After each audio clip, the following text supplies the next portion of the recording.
Yo, what's good, everybody? I'm rhicky28. Welcome to the YouTube channel. Just a few hours ago, the brand new All-Star Game Packs were dropped. We're gonna go take a look at the important cards. We got the Giancarlo Stanton MVP card. I'm gonna tell you, I have some issues with the card.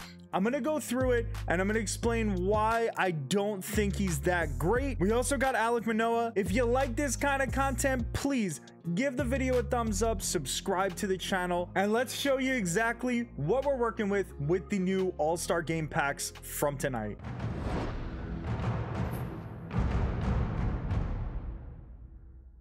Sadly, Emmanuel Clase may very well be the most useful card in this entire pack. Clase gives you a kind of decent enough reliever. 116 hits per 9 is really good. He's got outlier cutter, slider, fastball. He's got a ton of break on that cutter and that slider. I know a lot of people really like using Clase. I'm not his biggest fan, if I'm being honest about it. I usually don't do well with Clase cards, and I can usually hit them really well, but this is a really solid card. If a person can't hit outlier, well then Clase is going to come in and shut them down real quick. Clayton Kershaw is the other base round slider, curve, circle change. He doesn't have that elusive sinker. He doesn't have a cutter. He doesn't have really a good pitch mix that you're going to want to work with. 104 hits per 9. He's not going to be useful at all. Ryan Helsley is the first mid-round. Fastball, slider, circle change, curveball. He has the same exact problem as Clayton Kershaw. He does have 119 hits per 9, which is pretty good. What Helsley does have going for him is outlier on that fastball. Byron Buxton is the other middle round card. It's really unfortunate. I was hoping that he would be the rare round so that we got a 98 Buxton. 98 speed, 99 fielding is amazing. That contact versus right, 73, and that 82 contact versus left is really not going to play on the higher difficulties. The first rare round card that we talk about is Alek Manoah, 98 overall, which is really cool. 104 hits per 9. It's not terrible for this stage in the game. It's also not really great. His pitch mix is not bad. He's got a sinker, he's got a slider, he's got the circle change and a fastball. Unfortunately, he doesn't have outlier on any of those pitches. His break on the sinker is only an 84, but the break on the slider is 99. So he is going to give hitters a problem with that slider, especially if you tunnel it with the sinker. I kind of think Alek Manoah might be a sneaky good pitcher, especially at this point in the year. Last year, we got Freddie Peralta in the rare round, and he was really solid. I know some people didn't like him, but I actually kind of dominated with Freddie Peralta.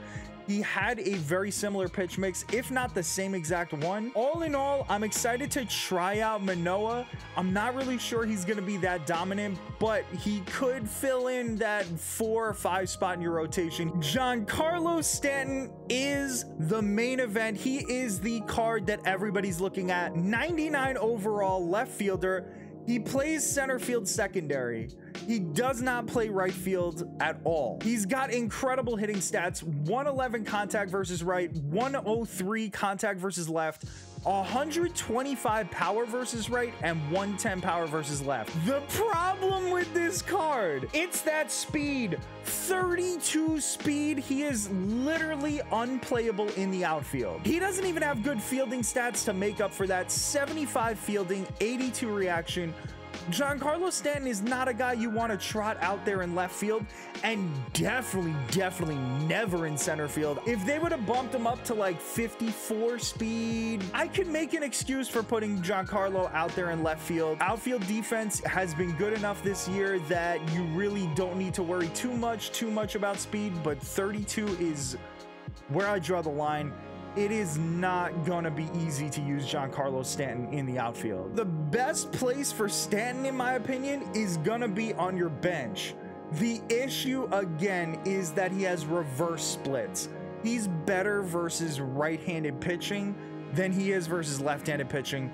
and I would use him as a bench bat versus lefties. So I'm struggling to really find a place to put Giancarlo Stanton. The closest comparison to Giancarlo Stanton is actually that finest Franmil Reyes card that got released in events earlier in the week. What Stanton has over Franmil Reyes is a couple extra active quirks. The active quirks are really important because when they're in those situations, the hitter's PCI actually gets a little bigger. Stanton has Road Warrior, Night Player, Unfazed, Dead Red, Breaking Ball, and Situational Hitter. Those are all really solid quirks, especially Unfazed, where he excels when hitting with 2 strikes, and Dead Red is a quirk that you really want your hitters to have. Let's just do a quick comparison between Stanton and Soto. Soto, of course, has max power against both righties and lefties. It is a home run derby card after all, but the biggest difference is that 51 speed. I don't mind throwing Soto in left field. Man, I don't even mind throwing him in right field. And quickly looking at Soto's active quirks, he's got the same exact 5 that Giancarlo Stanton has, and he has first pitch hitter, rally monkey, and fighter. If you have to choose between the 2 of them, I'm definitely choosing Juan Soto. It's not even a question for me.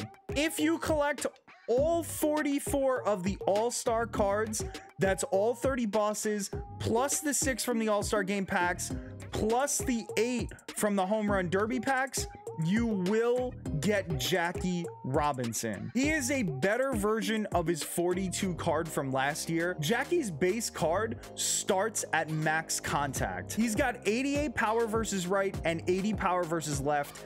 If you superfractor him, he's gonna have 93 power versus right and 85 power versus left. That is very, very usable. He plays second base, a position that is really lacking at this time.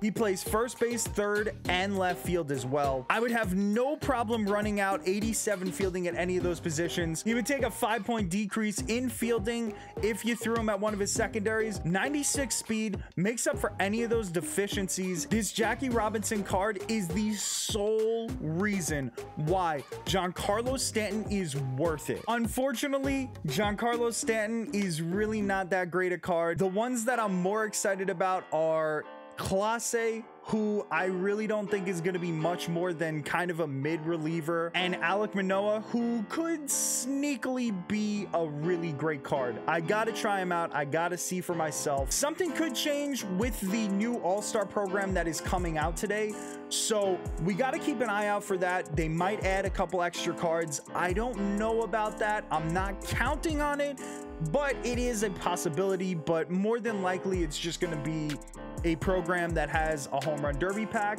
and an all-star game pack in it. Either way, you need all 44 of the all-star game cards in order to get Jackie. There's no choice. You gotta collect Giancarlo Stanton. You gotta get him because that Jackie Robinson card is filthy. Let me know in the comment section if you agree with what I said, if you think that I'm right about Giancarlo Stanton. If you think I'm wrong about him, convince me why I'm wrong. I would love to hear some feedback. I appreciate you guys for watching. Enjoy your day and good luck on the grind.